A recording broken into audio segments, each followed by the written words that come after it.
सुप्रभात, good morning. CNBC आवाज Motilal Oswal studios में आप सबका स्वागत है। बारी है आज के वेडनेसडे के सीधा सौदा की। और यतिन आपको स्क्रीन में नजर आ रहे हैं। आज मैं और यतिन, क्योंकि आज टेक्निकल्स की इंपॉर्टेंस है नहीं, कल तक जो क्लोज था उसके बाद तो कहानी सब बदल गई। बिल्कुल। तो थोड़ा सा लॉजिक के साथ उतरेंगे, कोशिश करेंगे वो स्टॉक्स हाईलाइट कर जाएं जो आज आप अपने रेडार पे रख सकते हैं। पर ये बात अलग है, आज की वॉलेटिलिटी वाला काफ़ी दिन है। ट्रेडर बंधुओं के लिए तो ज़्यादा बेहतर है कि आप स्क्रीन को बस ऑब्जर्व करें। इन्वेस्टर्स के लिए बात सही है, कोई अच्छी क्वालिटी के स्टॉक अगर तो गिर रहे हैं, ऐसा लगता नहीं है गिरने के मूड में भारतीय बाजार। अपन तो सलामी दे रहे हैं कल के उस ऑपरेशन सिंदूर को। हाँ, डेवलपमेंट्स क्या है? ऑपरेशन सिंदूर हो गया भाई साहब कल देर रात। पाकिस्तान के काफ़ी सारे मिलिट्री कह रहा हूँ, टेररिस्ट इंफ्रास्ट्रक्चर को टारगेट करा गया, 9 ठिकानों को टारगेट करा गया है, निस्ते नाबूद कर दिया गया। उसकी डिटेलिंग आज सुबह 10 बजे आर्मी कर रही होगी, प्रेस कॉन्फ्रेंस है। दूसरी तरफ हमें यूके के साथ जो फ्री ट्रेड बायलैटरल एग्रीमेंट हुआ है उस पर रिएक्ट करना है। काफी इंटरेस्टिंग और काफी इंपॉर्टेंट ये बायलैटरल एग्रीमेंट हुआ है अहेड ऑफ यूएस के साथ वो एग्रीमेंट से पहले। तो अपने पास आर्म ट्विस्ट करने का थोड़ा बहुत तो कम से कम वो मिला है। यूके के साथ जो हुआ है उससे ज्यादा थोड़ा ना देंगे। तीसरा, आज शाम को यूएस फेड की आउटकम आ रही होगी पॉलिसी की। हालांकि स्टेटस को यानी कि ब्याज दर में कोई छेड़छाड़ लार्जली एक्सपेक्टेड है कि ना होगा, पर कमेंट्री सुनने वाली होगी। तो बहुत इंटरेस्टिंग दिन सामने खड़ा हुआ है। ऐसे में अच्छा, हम जो स्टॉक्स बातचीत कर रहे हैं सिर्फ अपन सब मिलके होमवर्क कर रहे हैं, क्या रेडा पे रखना चाहिए। ट्रेड इन्वेस्टमेंट के आइडियाज नहीं है, वो आपका फाइनेंशियल एडवाइजर, वो आपका ब्रोकर हमसे बहुत बेहतर प्लेस्ड है डिसाइड करने के लिए। प्लीज उनसे बातचीत करिएगा।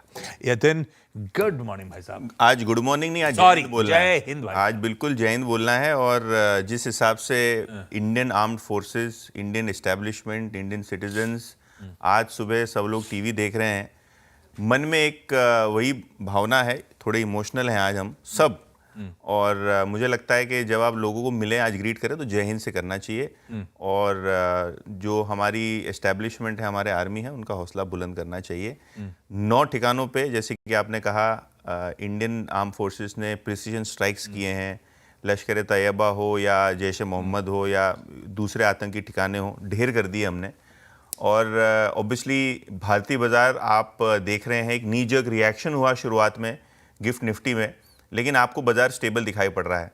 मुझे तो लगता है आशीष, जिस हिसाब से सरकार ने रजिस्ट्रेंट किया है और पीआईबी की जो वेबसाइट पे भारत का एक ऑफिशियल स्टेटमेंट है, उनमें उन्होंने क्लियरली कहा है कि कोई पाकिस्तानी आर्मी इंस्टॉलेशंस पे या किसी मिलिट्री फैसिलिटी पे हमने हमला नहीं किया है और किसी भी प्रकार का एस्केलेटरी हमला हम लोगों ने नहीं किया है। तो काफ़ी बेहतरीन तरीके से इंडिया ने सिचुएशन हैंडल की है। हमारा टारगेट है टेररिज्म, और उसके ऊपर ही जो है भारत सरकार प्रेशर बना रही है पाकिस्तान को लेके। तो देखते हैं किस तरीके से चीज़ें होती हैं। लेकिन इंडियन कॉन्टेक्स्ट में आशीष काफ़ी अच्छे डेवलपमेंट्स हो रहे हैं। फ्री ट्रेड एग्रीमेंट जो पिछले दिनों बात थी कि डिले हो रहा है, वो फाइनली साइन हो गया है। और यूके का ये एफटीए काफ़ी अहम माना जा रहा है। मुझे लगता है कि जिस हिसाब से सेटअप में हैं हम लोग, उस हिसाब से इंडिया के पास एक एज आती हुई नज़र पड़ रही है ये फ्री ट्रेड एग्रीमेंट्स के साथ। और मुझे लगता है ट्रम्प साहब ने भी एक औपचारिक स्टेटमेंट दिया था कि इंडिया के साथ किसी भी वक्त अब वो ट्रेड एग्रीमेंट साइन करेंगे। बिल्कुल सही बात है। और ये सबसे इंटरेस्टिंग डेवलपमेंट था कल रात में। मन तो ऐसा लग रहा था कि यार लाल वाल स्टॉक लेने नहीं है, पर कुछ लॉजिक के साथ लाल रख दूंगा, लेकिन ज्यादा ट्रेड मैं ग्रीन की तरफ ही रख रहा हूँ आज के बाजार में भी। जैसे यतिन ने कहा ना, सबका भरोसा हौसला अफजाई करते रहने। बिल्कुल बिल्कुल। फ्री ट्रेड एग्रीमेंट इंटरेस्टिंग है। हमने जो यूके के साथ सील करा है, वैसे ट्रम्प साहब के आने के बाद मैंने बहुत सारे आर्टिकल्स पढ़े हुए हैं, जब उसमें कहा गया था कि अब से ना, वो ट्रम्प साहब के आने के बाद नेशनलिस्ट पॉलिटिक्स, राष्ट्रवादी पॉलिटिक्स तूल पकड़ेगी। बिल्कुल। वो काहे का वो ग्लोबलाइजेशन हम डी ग्लोबलाइजेशन की तरफ बढ़ रहे हैं। अब हर कंट्री को दूसरी कंट्री से बायलैटरल एग्रीमेंट्स करने, ज्योग्राफिकल ब्लॉक को दूसरे ज्योग्राफिकल ब्लॉक से बायलैटरल एग्रीमेंट्स करने, यही तरीका है अप्रोच का। दिख गया है, दुनिया भर में यही हो रहा है। हमने यूके के साथ बहुत ब्यूटीफुल वो एग्रीमेंट स्टिच करा है। इंडिया यूके जो फ्री ट्रेड एग्रीमेंट हुआ है, बायलैटरल ट्रीटी हुई है, 2022 से बातचीत चल रही थी। अब जाके फाइनली पीयूष गोयल साहब की अगुवाई में बढ़िया तरीके से वो डील सील होती हुई, कई सारे सेक्टर्स, कई सारे पॉकेट्स बेनिफिट कर रही होंगी, कुछ के लिए थोड़ी सी दिक्कत शायद बढ़ रही होगी। गोकुलदास एक्सपोर्ट्स पहला स्टॉक है। आज ये रेट है। दो स्टॉक्स आज इस फ्री ट्रेड एग्रीमेंट के बीटीए के पोस्टर बॉयज हैं। एक गोकुल है, दूसरा इनके पास आपका है यूएस है ना, बिल्कुल है यार। ये दो पोस्टर बॉयज हैं एक्चुअली। हाँ। गोकुलदास एक्सपोर्ट्स रडार पर इसलिए रखी है क्योंकि टेक्सटाइल कंपनी जो यूएस यूके में एक्सपोर्ट करती है उनके लिए अच्छी खबर आती हुई। जो पहले दरें देते थे अब वो मेरे ख्याल से स्क्रैप करके, हालांकि उसके फाइन प्रिंट इंतजार करना है, लेकिन 0%, 99% प्रोडक्ट्स पे 0% टैरिफ कर दी गई है। तो ये बेहतर compete कर पाएंगे, उस ज्योग्राफी में ज़्यादा प्रोडक्ट्स एक्सपोर्ट कर पाएंगे। आज के शो, अगले शो 8 बजे के शो में गोकुलदास एक्सपोर्ट्स के टॉप मैनेजमेंट से अपन बातचीत करके समझेंगे भी इस बिलैटरल ट्रेड एग्रीमेंट का, इस फ्री ट्रेड एग्रीमेंट की खासियत, अहमियत क्या होगी, कितना फायदा गोकुलदास जैसे प्लेयर्स को मिल रहा होगा। तो ओपनिंग से पहले उसकी बढ़िया तैयारी हो रही होगी, लेकिन अप फ्रंट उस बीटीए को देखते हुए ग्रीन लेके जा रहा हूं। दूसरा, कई सारी पॉकेट्स आई थी जिसमें खास तौर पे टेक्सटाइल्स के लिए, फुटवेयर के लिए अपना कोई ऐसा कोई प्लेयर नहीं है जिसको मैं टीम में उतारता। ऑटोमोबाइल्स के लिए कहा जा रहा था, ऑटोमोबाइल्स में भी मैं टाटा मोटर्स को मेंशन करना चाहूंगा, उसको दिखाइए स्क्रीन पे। इन ग्रीन लेके जाता हूं ऑटोमोबाइल्स के लिए, ऑटो एंसिलरीज के लिए। अच्छी खबर है ये बीटीए जो हुआ है, फ्री ट्रेड एग्रीमेंट जो हुआ है। टाटा मोटर्स हुआ है जिसके लिए फ्लेक्सिबिलिटी बढ़ती हुई नजर आएगी। जेएलआर यूके की, हिंदुस्तान में इसका डोमेस्टिक बिजनेस, अब इनके बीच में फ्लेक्सिबिलिटीज बीटीए के बीच में बढ़ रही होगी।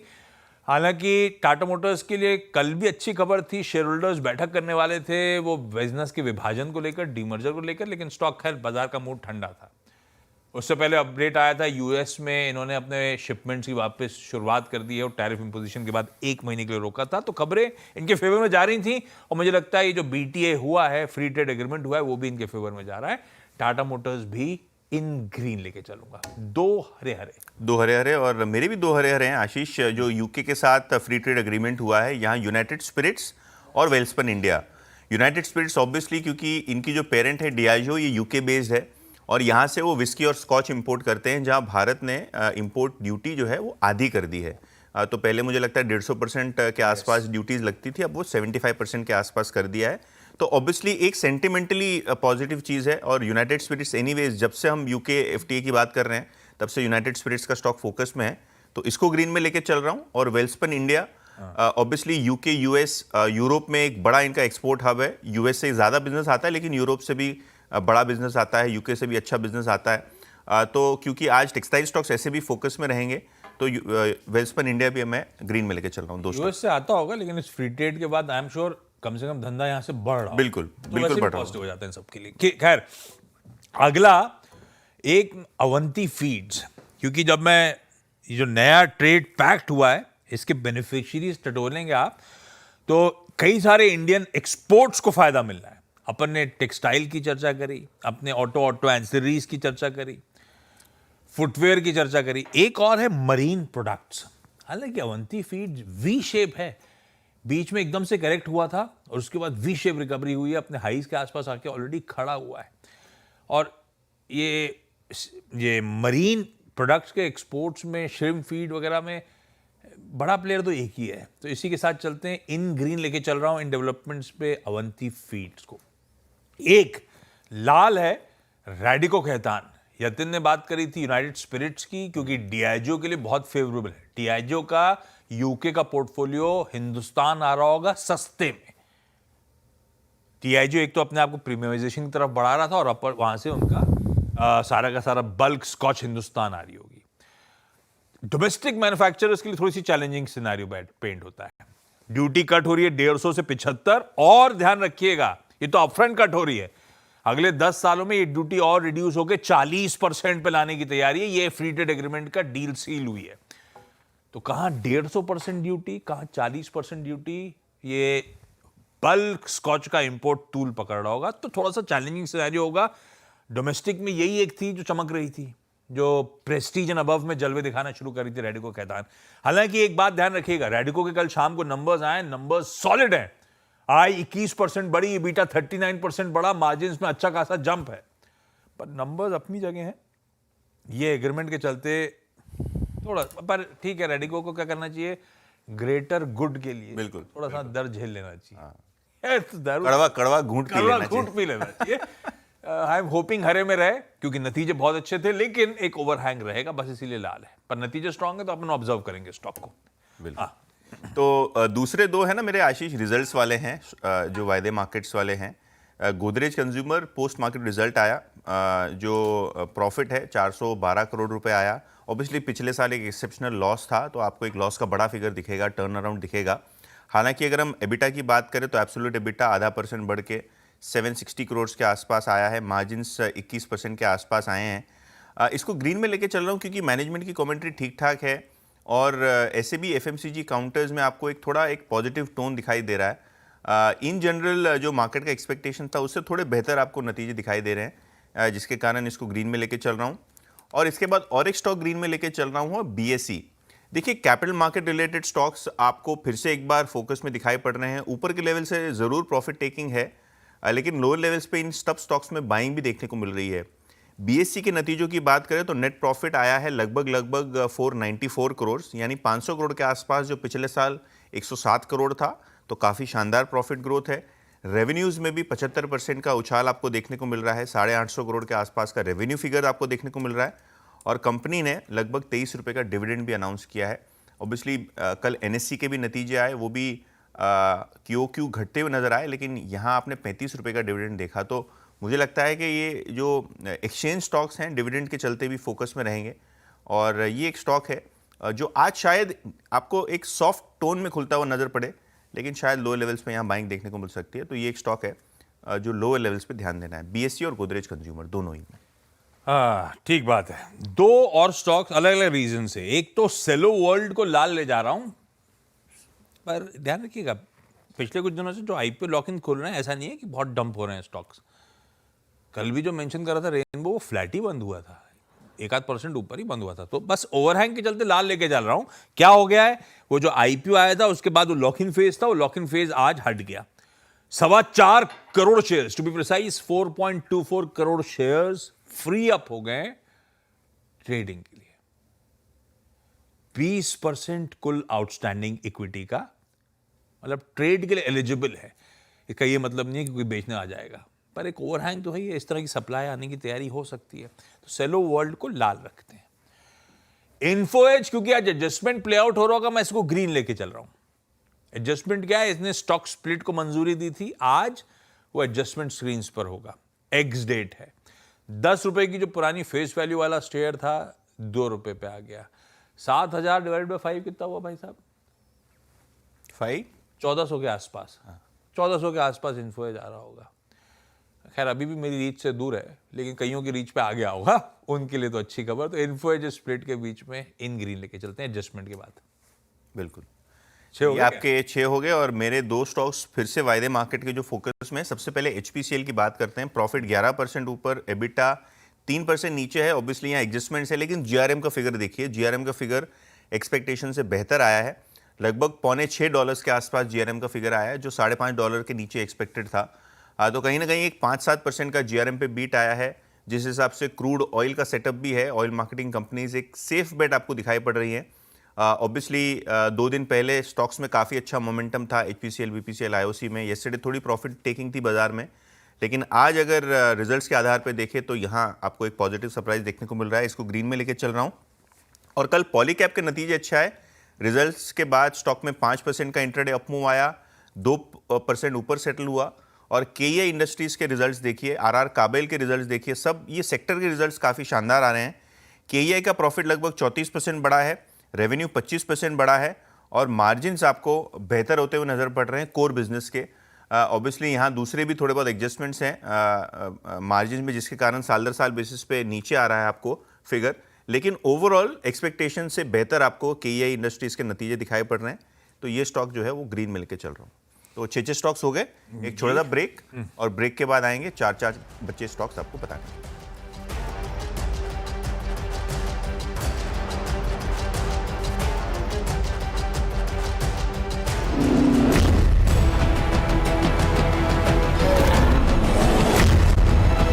नमस्कार, सीधा सौदा में ब्रेक के बाद आपका स्वागत है। और बचे 2 स्टॉक्स, यानी कुल मिला के 4 स्टॉक्स मेरे और आशीष के टीम के बचे हैं, तो उस पर नज़र कर लेते हैं। जो 7वां स्टॉक मेरी लिस्ट में है वो है MGL, यानी महानगर गैस। प्रॉफिट में 12% का इजाफा, एबिटा में 21% का इजाफा, और मार्जिन्स देखिए साल दर साल और सिक्वेंशियली इंप्रूवमेंट है एक्सपेक्टेशंस से वर्सेस। क्यू मार्जिन्स आपको देखने को मिल रहे हैं 20.3%, जो पिछले क्वार्टर 18% थे। आईजीएल के मुकाबले एमजीएल की जो प्राइस हाइक है वो काफ़ी एग्रेसिव रही है, जिसके कारण मार्जिन्स को एक सपोर्ट मिला है सीक्वेंशियल बेसिस पे। मुझसे पूछिए, बिल भरता हूँ मैं इनका। हाँ, मैं भी भरता हूँ बिल। पाइप्ड गैस मेरे पास भी आती है। मुझे सिलेंडर याद आने लगा है। हाँ, बेहतर था। हाँ, तो एमजीएल ये एक स्टॉक है जिसको ग्रीन में लेके चल रहा हूँ। नंबर्स काफ़ी बेहतर हैं, और इनफैक्ट अगर आप पीयर कंपेयर कर लें, आईजीएल जिस हिसाब से बज़ हो रहा है, जिस हिसाब से काउंटर में मूवमेंट आ रही है, शायद एमजीएल में भी आपको मूवमेंट देखने को मिले रिजल्ट्स के बाद। 8वां स्टॉक मेरी लिस्ट में है आरती ड्रग्स। प्रॉफिट में आपको 32% का इजाफा ज़रूर देखने को मिल रहा है एडजस्टमेंट्स के बाद, लेकिन रेवेन्यू केवल 10% बढ़ा है, एबिटा 9% बढ़ा है, और मार्जिन परफॉर्मेंस, जहां मार्जिन में सुधार एक्सपेक्टेड था Q4 में, मार्जिन बिल्कुल फ्लैट आए हैं ईयर ऑन ईयर बेसिस पे। तो ये एक स्टॉक रेड में लेके चल रहा हूं। नतीजे मार्केट के एक्सपेक्टेशन से थोड़े कमज़ोर हैं और मार्जिन परफॉर्मेंस थोड़ा फीका है, जिसके कारण शायद स्टॉक में आज थोड़ी बहुत प्रॉफिट टेकिंग आपको देखने को मिल सकती है। ट्रू। अच्छा, दो नतीजों पे सैडली दोनों लाल हैं। पेटीएम को रेड रखता हूं, नंबर्स एस्टिमेट से कमजोर नजर आएंगे, चाहे वो रेवेन्यूज का नंबर हो, इवन घाटा, जब स्ट्रीट एक्सपेक्ट करता है शायद 100-150 करोड़ का घाटा होगा, घाटा 550 करोड़ रुपए के आसपास आया है।